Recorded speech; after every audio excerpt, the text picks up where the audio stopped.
Yay! What is up, everybody? Happy Tuesday. Wow, I almost said Monday. It is not Monday. It is Tuesday. My brain is a mess.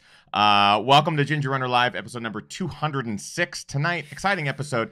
Kim and I are fresh off a plane that was delayed, a lot of traveling. So our brains are scrambled eggs, but our guests are not. I also realize we're almost dressed exactly the same. That's how fresh off the plane we are. Yeah, welcome to post-race travel chaos. Glad that the stream is working. We had a little internet hiccup on my end. Got it fixed. I hope you guys are able to see and hear everything. Just confirm with Kim in the chat room while we start the live stream, and just keep us posted throughout the show. Kim obviously keeps her eye on that the whole time. Tonight on Ginger Runner Live, episode number 206. We're getting up there.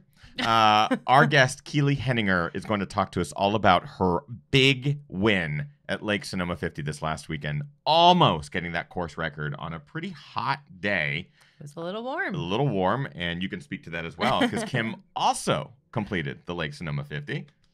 Oh, thank you.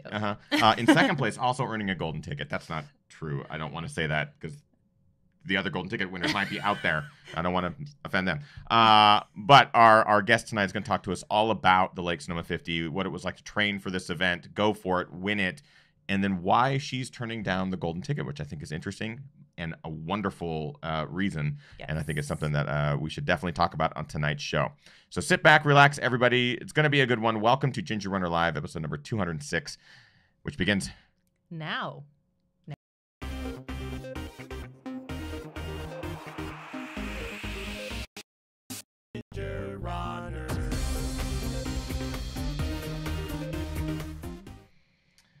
Yes, what is up, everyone? Welcome to Ginger Runner Live, episode number 206.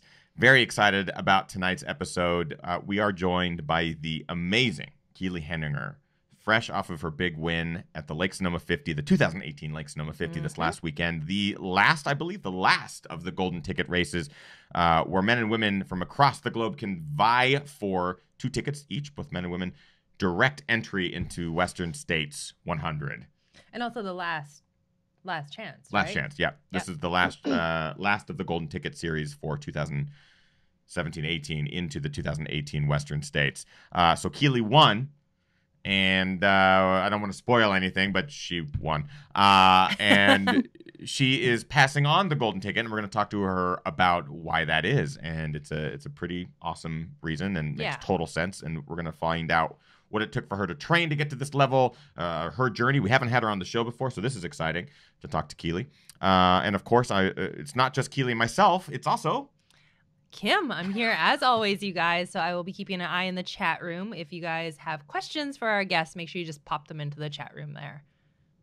Yep. So I want to remind everyone that we are, of course, live. If you would like to ask those questions, ask them. It's kind of the cool thing about Ginger Runner Live, is that you get to interact with our guests tonight. Before we introduce Keely, we have some people to thank. Patreon supporters help make this show happen week after week. They're an amazing group of people that have some incredibly inspiring stories, and 3 of them in particular at the top tier have helped this show happen week in and week out. So we like to shout them out at the beginning and end of every show.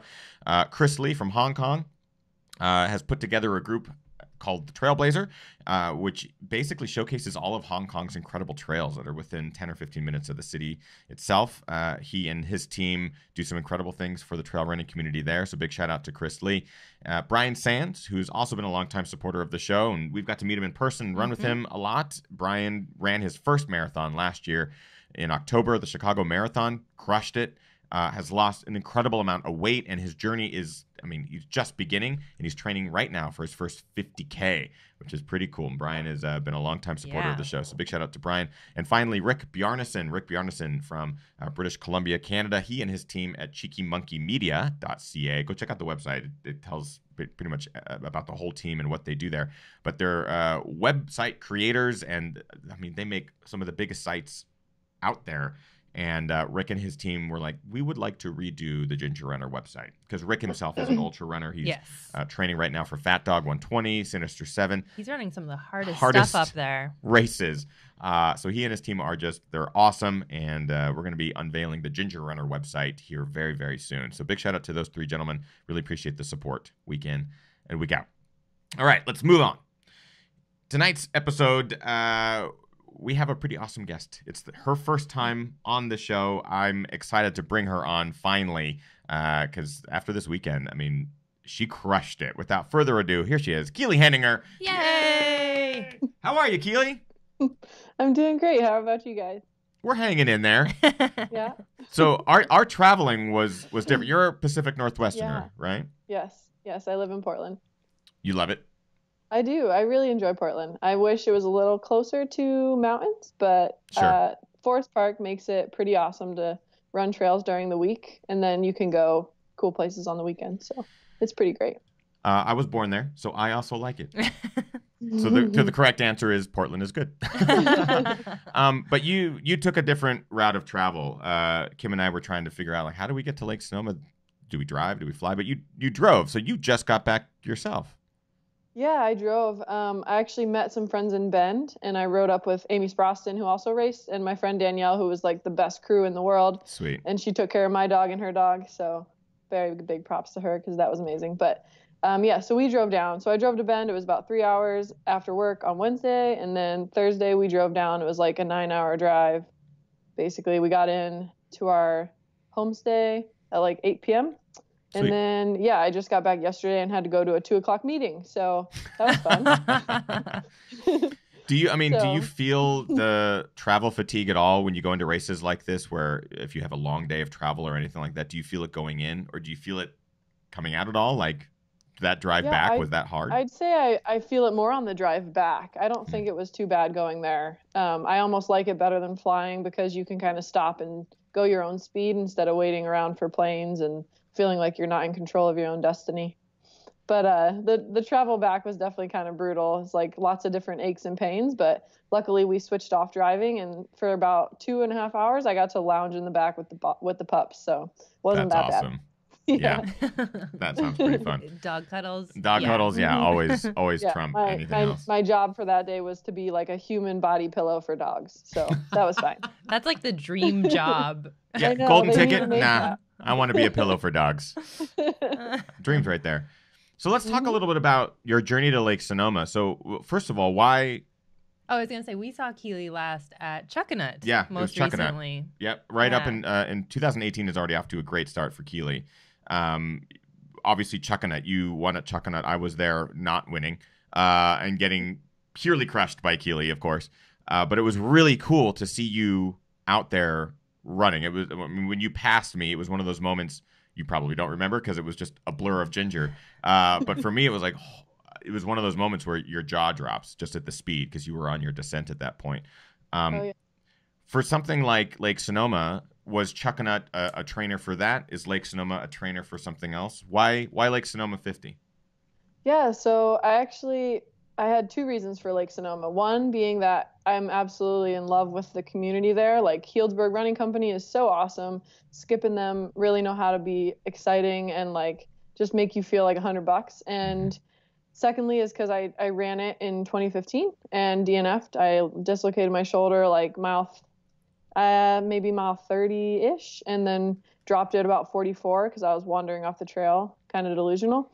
And so I kind of had a little bit of redemption, but I also just really wanted to run the race because I know I didn't get to experience it to the extent of how cool it could be.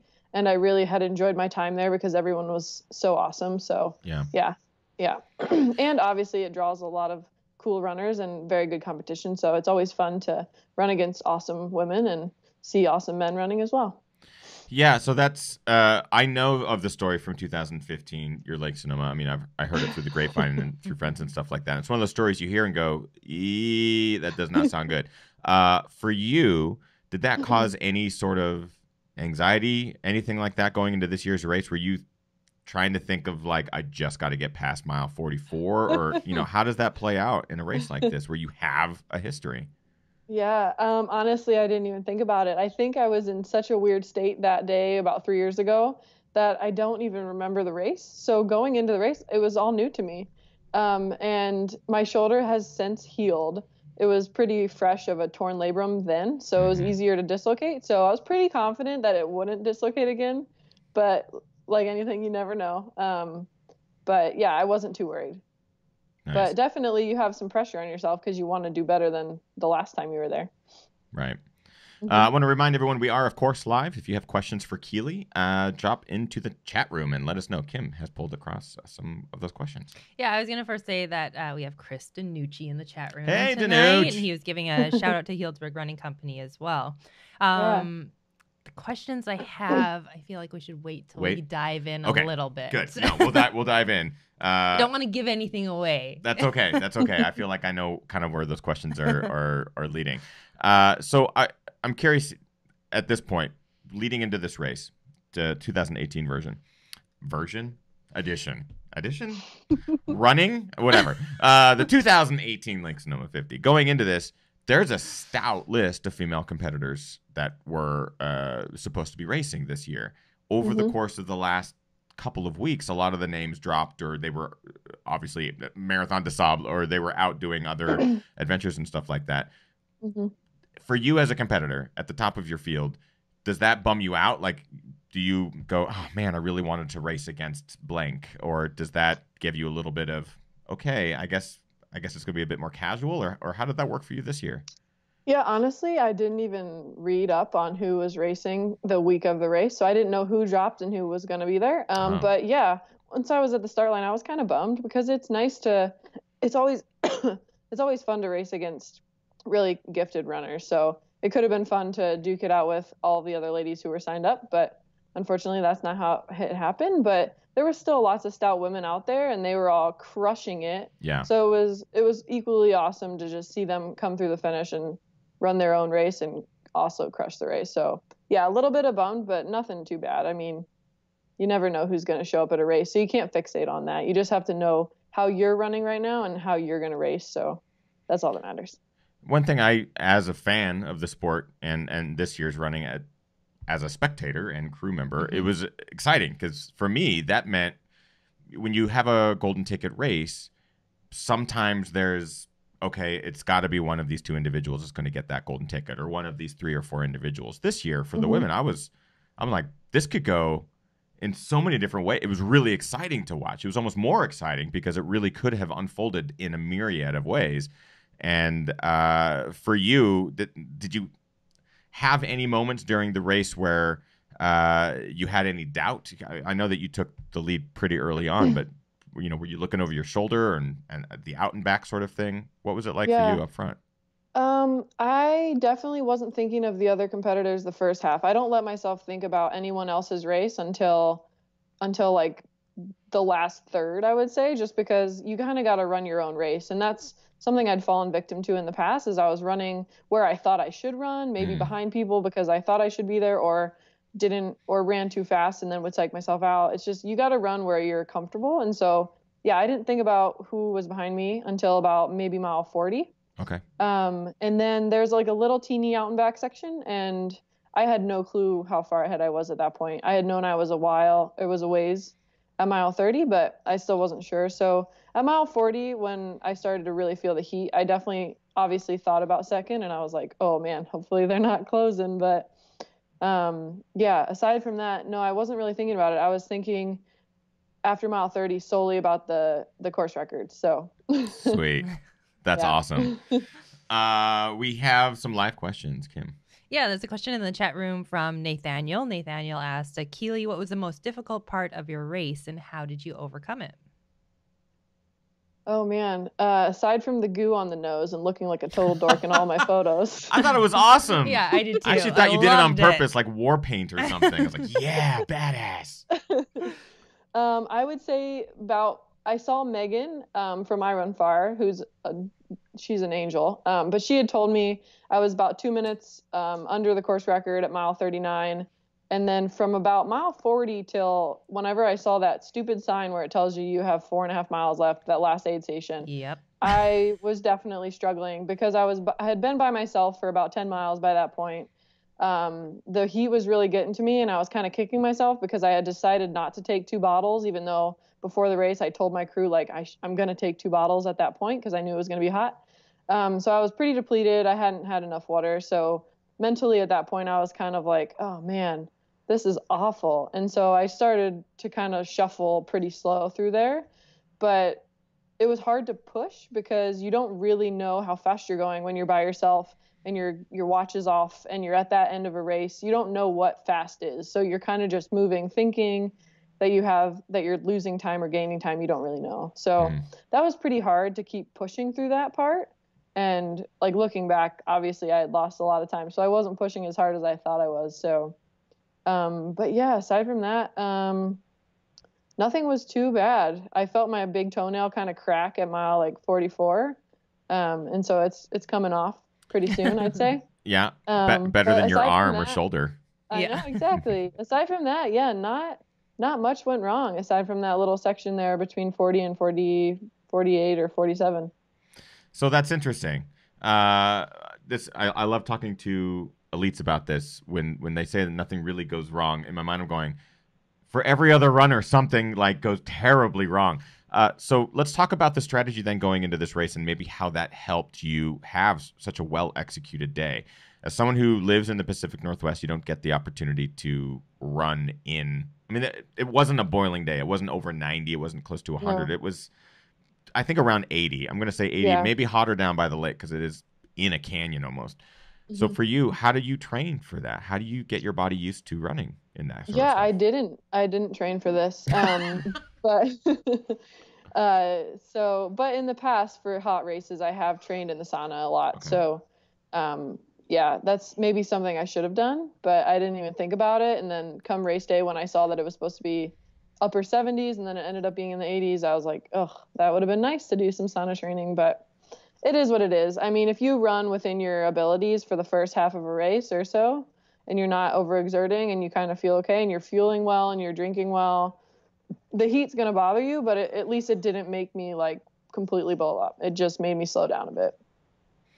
Have you always been fast, or do you consider yourself fast, or is it something that you've had to adapt to or work on? You know, that sort of thing. I'm curious about the history with you and the speed. Yeah, I think I've always trended towards liking road workouts and roads. So I definitely enjoy running fast, but I wouldn't consider myself always fast. Like definitely there's been a progression over the past couple of years. I was not like a high school, college runner, so I didn't have any sort of formal training or competition. So at first I hated competing in running. I thought it was stupid. I absolutely hated it. I would just slow down when I got tired because I didn't want to feel like there was some sort of competition going on. Right. I was more from team sports, so I was like very much used to running, like playing with teammates, so you can kind of build off of each other instead of all the pressure having to be off of one person.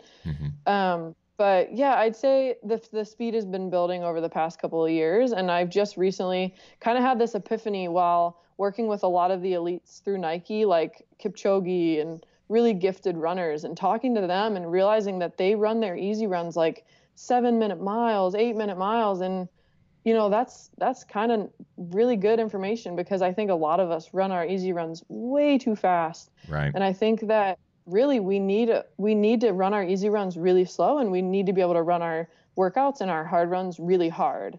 And for a while I kind of was in that gray area, and lately I think I've just realized that there shouldn't really be a gray area in running. It should kind of be black or white when it comes to prescribed runs and workouts. But so I think that's really contributed to my speed. That's been progressing over the past year, I would say. So, I mean, that's good advice for a lot of our viewers who, you know, we talk about this on the show a lot, where our easy runs tend to always trend towards too fast. I think it's really easy for people to go, well, this is a 20-mile run. I want to run it around marathon pace because I want to know kind of where I am in that ballpark and if my fitness is gone and that sort of thing. So I guess you prescribe something in a bit different. Would you say trend slower in that regard? I would say trend slower on your easy days, and then the days that are a workout or a really focused long run, those are where you should be able to push and feel like it's an effort.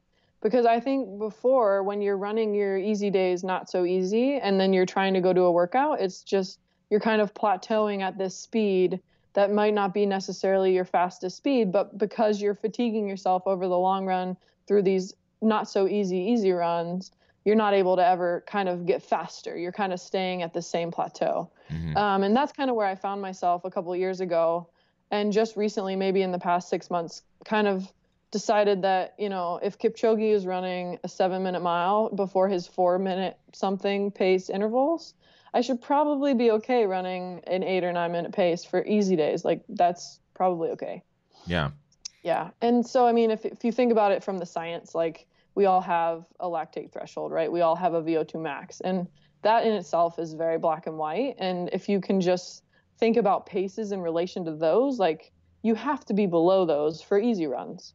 And I think that there's too many of us that just kind of toe that line and are in that gray zone where it's like not quite lactate threshold, but not quite slow enough. And it just kind of ends up snowballing to the point where we're not really progressing and we're just kind of plateauing. But see, that's I feel like I could talk about that more. Have you noticed the results? You said in the last 6 months or so. So yeah, you've noticed your faster runs. Are they faster, or is it your overall results? So the races I would that you're say running. both. Yeah, I would say both. I think it's cumulative for me of just years of running. Finally, I've gotten a lot of years under my belt, but I'd say when I go out to do a workout now, it feels easier than it used to be, and it is much faster.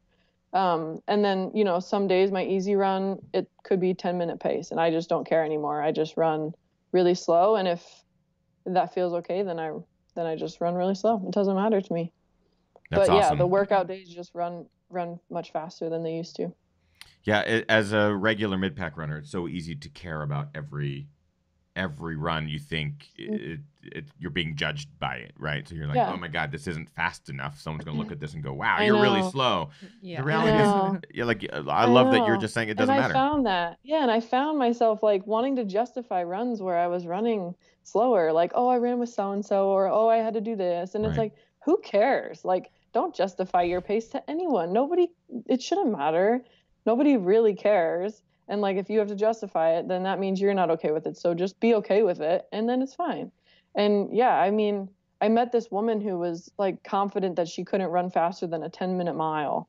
And all of her runs were at a 10-minute mile. There was nothing faster, nothing slower. And, just working through that and like making someone realize that like you can run faster and you can run slower, like you'll ultimately get faster just because you're working different levels of exertion and different areas of that. So yeah, brilliant. It's been a cool learning.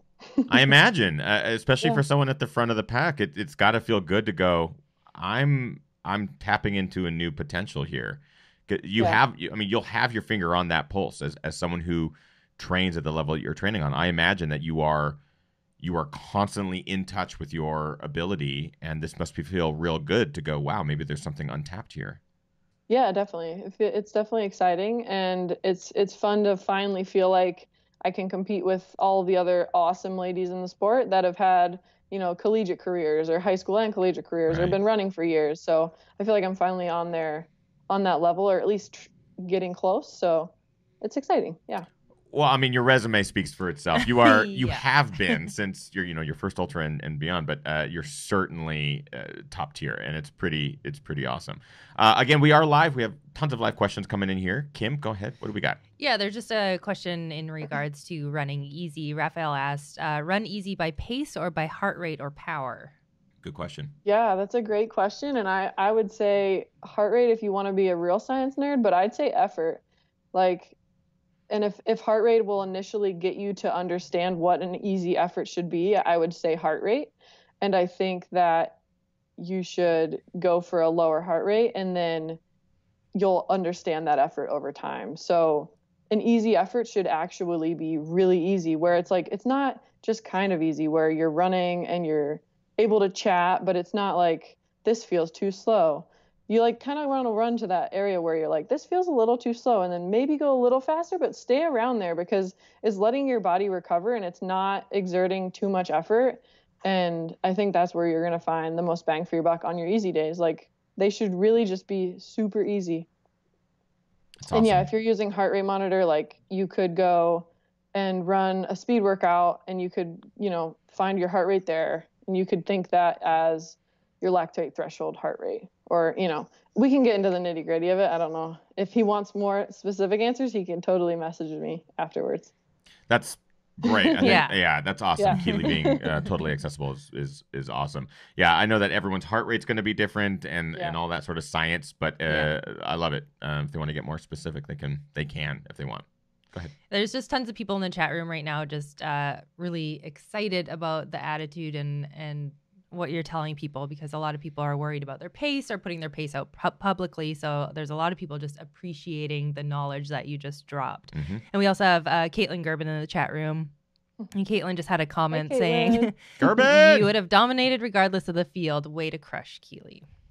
Oh, thanks, Caitlin. Wish you would have been there. Yeah. We That could've talked to been fun. Caitlin We saw them just before recently we too. left, Yeah, yeah. we saw them just before we Mm-hmm. left. So here's something I wanted to talk about with you, Keely, that I like respect, and I think it's awesome. So you won the Lake Sonoma 50. You basically led from the beginning, and you managed to nearly break the course record. You were about 5 minutes off, like just barely. It was an incredible race to watch. You looked dialed and solid all day. You would run in, see your crew. They'd ask, "How you doing?" And I'm like, "Oh man, I hope she's okay." And you'd be like, "I'm great," and like just smiling and ready to go and just crushing it all day. You win in 7 hours and 13 minutes, which is blazing fast. And you are offered a golden ticket. So the golden tickets go to the top 2 ladies and top 2 men. Depending on if they already have tickets or not, it does trickle down, I believe, a couple of spots. And we can talk about that when we talk about the men's victors as well as the women's victors. But you are offered a golden ticket, and what is your decision? Yeah, I decided not to take it, and I decided that a while ago. But yeah, it wasn't a very difficult decision for me because like I've been saying, I feel like I'm a pretty new runner, and I feel like finally I've gotten my training to really affect my running so that I can feel like I'm racing against the best and can actually give it all my all. And I've just started feeling like this within the past 6 months, so I don't feel like I should go run a 100 miler and maybe destroy what I've built. And I think Western is probably like one of my favorite races to spectate, one of my favorite races to watch. Like, it's so inspiring. It's such a cool course. Like, definitely want to run it someday. But because it's just such an awesome race, I don't want to do it because I'm supposed to and because everyone thinks that you should do Western as soon as you get a ticket. I'd rather wait until both my body's ready and my mentality's ready, because I want to be able to give it my 110% and not just do it because I'm supposed to. So yeah, I'm actually doing Lavaredo 120 or 110 kilometer in Italy that same weekend. So definitely won't be there, but I'm excited for everyone else who's racing. I mean, that takes not only courage to turn down a golden ticket, but also patience and discipline and foresight. I mean, I think it's great. And obviously anyone who accepts a golden ticket, I'm not saying you shouldn't have. Not at all. We're not shaming golden ticket takers here. No way. Not even in the slightest. Not at all. But what I love is just that your decision was not based off of fear or anything like that. It was just based off of now's not the time, which I think is really interesting. I know that Kim has questions, and I'm assuming they're in regards to this, correct? Yes, okay. Yeah. So let's get to some of those. We also have Coach David Roach in the chat room right now, who takes care of all of us here. And Addie Dog had a comment. Addie Dog says, Keely is a boss. And we agree. Yeah, David's dog says Keely's a boss. We agree. There was a question from Kim Wrinkle, and I think you pretty much answered it right now. But Kim had asked, was your decision to pass a joint decision with your coach or with family, or was it completely an individual choice? Yeah, I guess I didn't really talk about it to anyone, so I'd say it was pretty individual. Yeah, I told David I wasn't planning on taking it, and so he knew that going in. Yeah, so pretty individual. You do want to run Western States someday? Oh, definitely. That's like that's the best race, one of the best races in the United States. Like, that's definitely an end goal, and same with something like UTMB or something like that. But I'm not ready yet, and I think it would be awesome to race it and know that you mentally and physically are giving it like 110%, and that you're going to give it as much as you possibly can.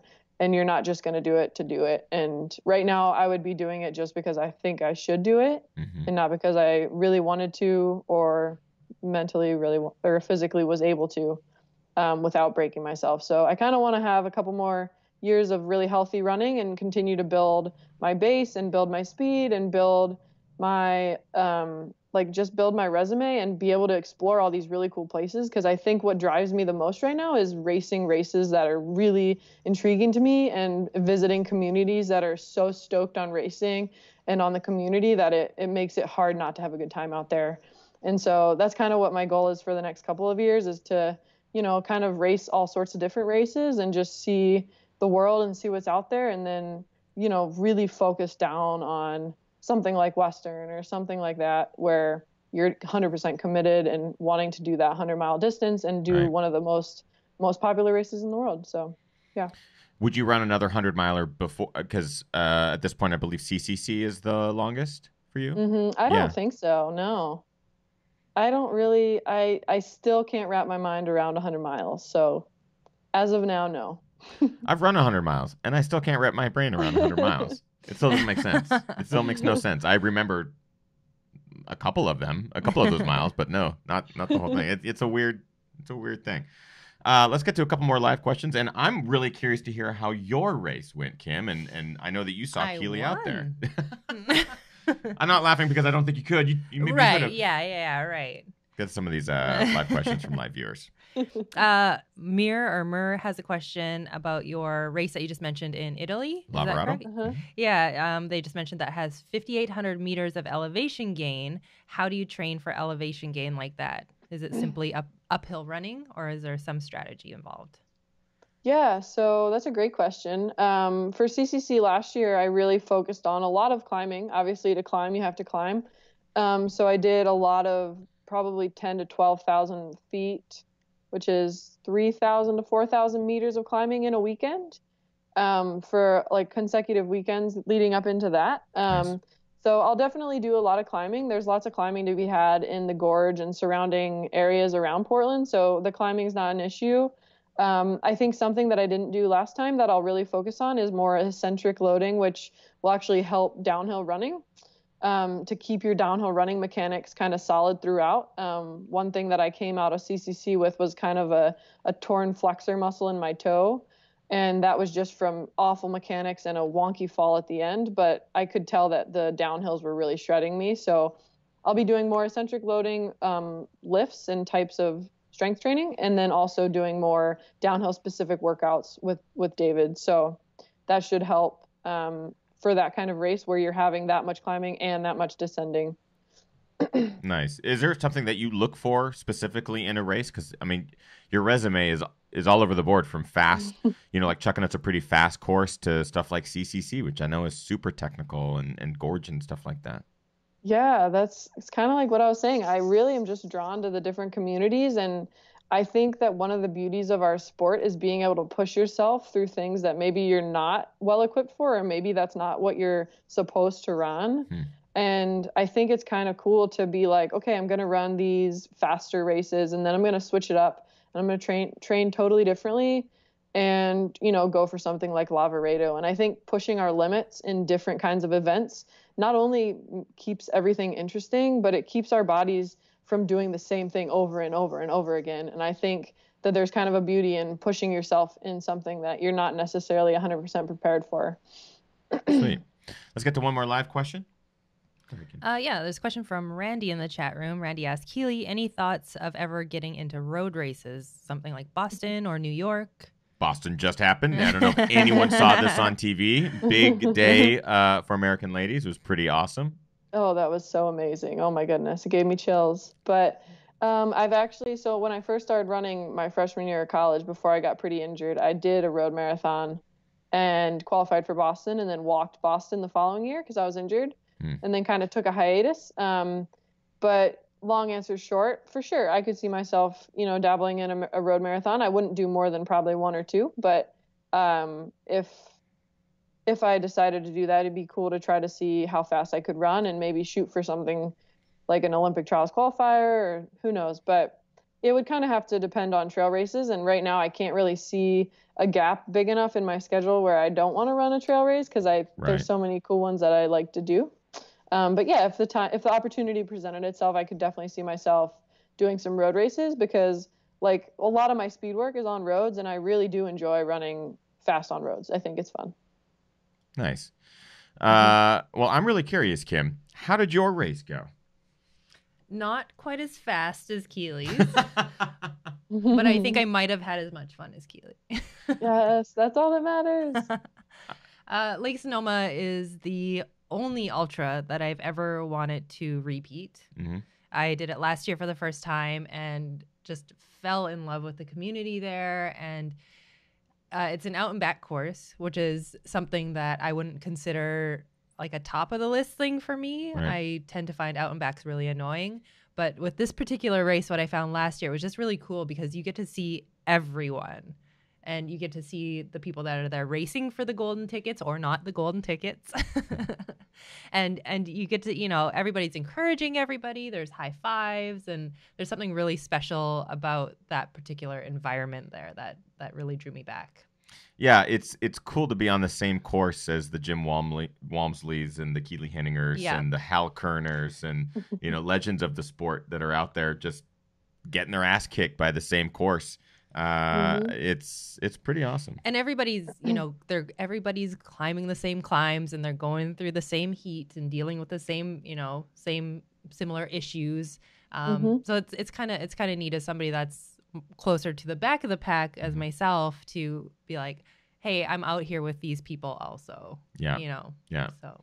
Well, congratulations to you. You also got a course PR. You shaved off a good little chunk of time off your experience from last year on the course, which is pretty awesome. And I had to work very hard for that.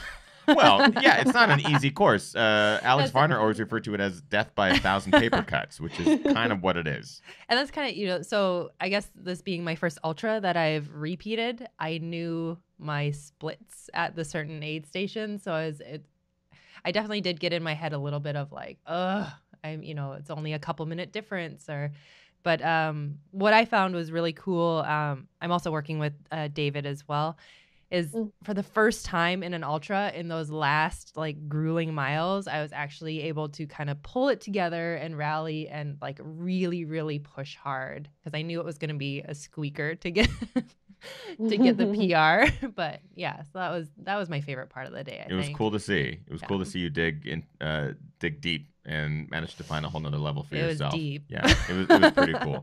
And that's awesome. Again, it's always awesome to see people like you, Keely, men and women, just absolutely crush the course. It's inspiring.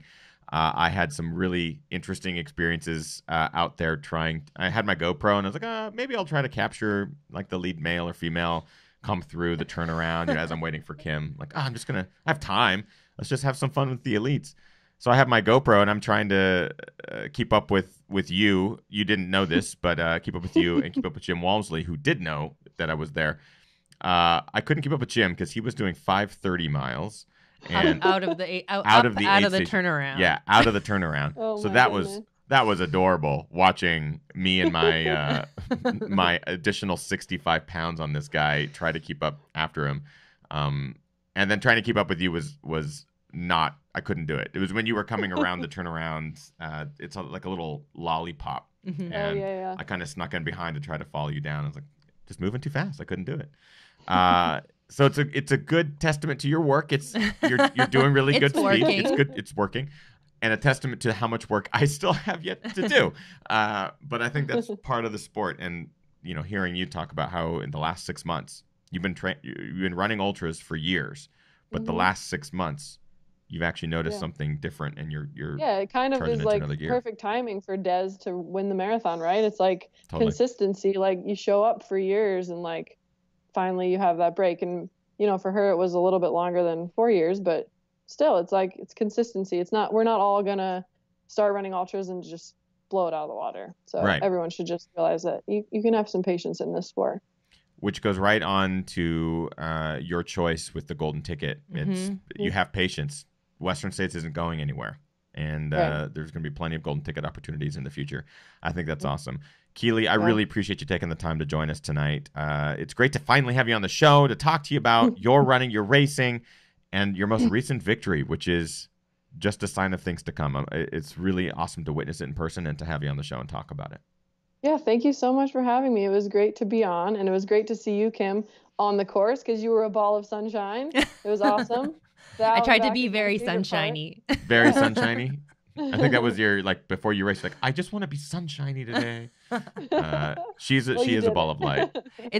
Like I said, because it's a out and back, it's a great place to bring like any positive energy that you have. Yeah, it really is. If it's, because it helps yourself if you're smiling and encouraging people, and it might help somebody else out there too. Totally. And that's, part of this course that's really unique too, is everyone seems so supportive. The community is incredible. Big shout out to John and Lisa too, and everyone who was out there volunteering and helping to put this event on. They have some of the best swag out there. Yes. The race is gorgeous. The swag is good. There's a wine party.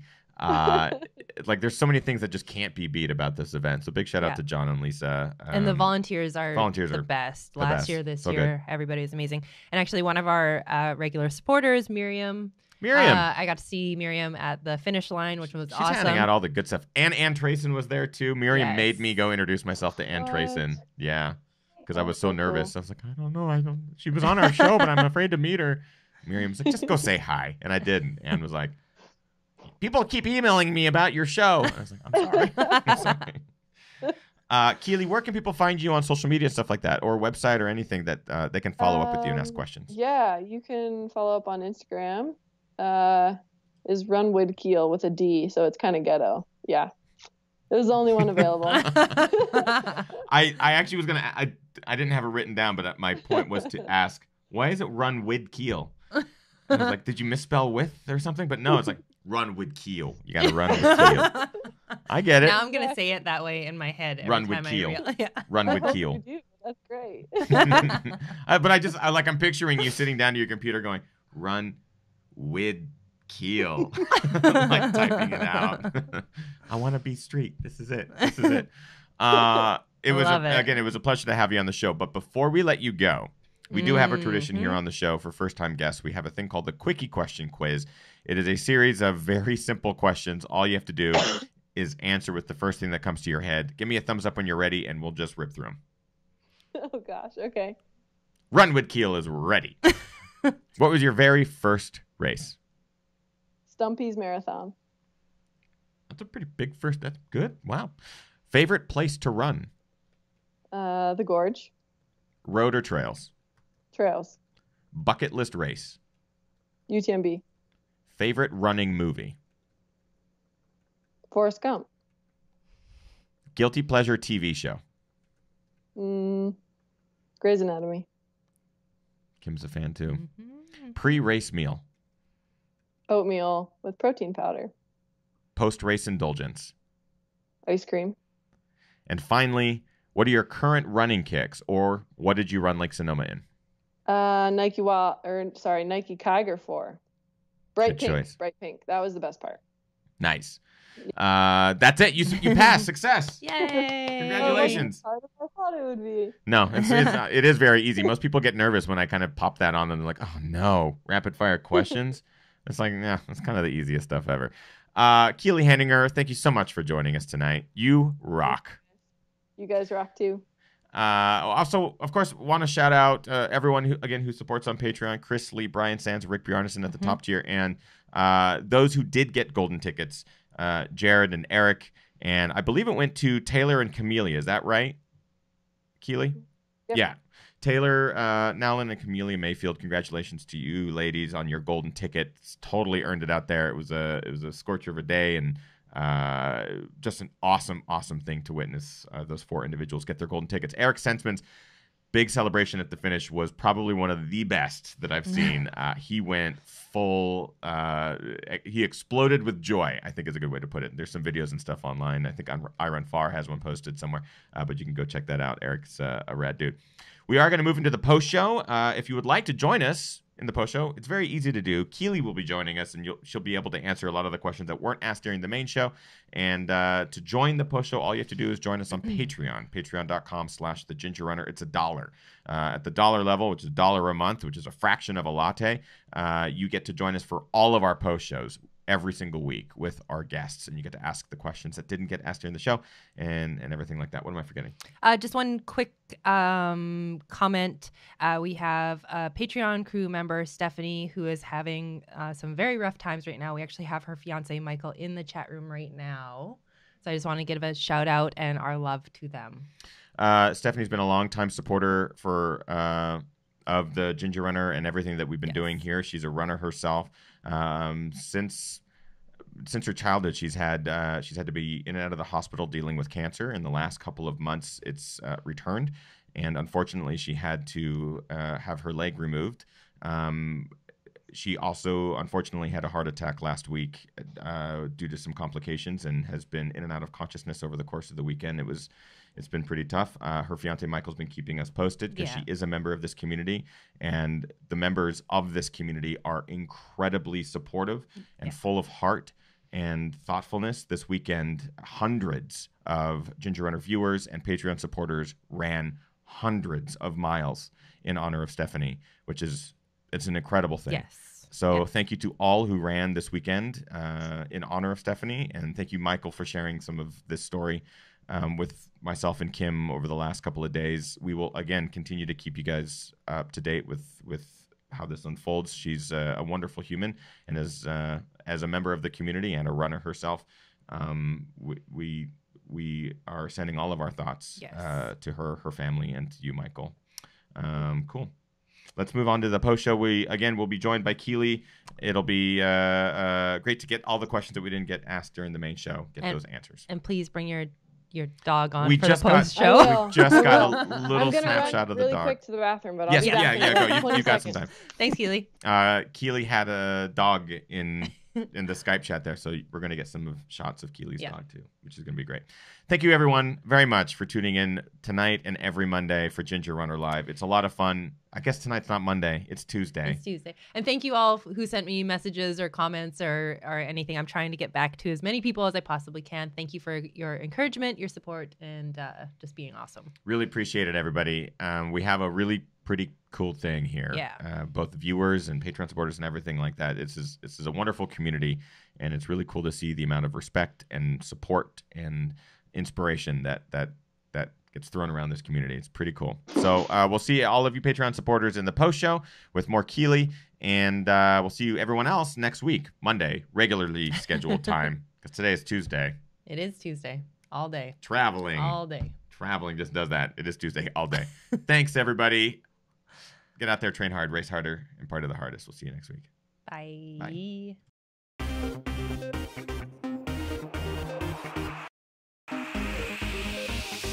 Ginger Run.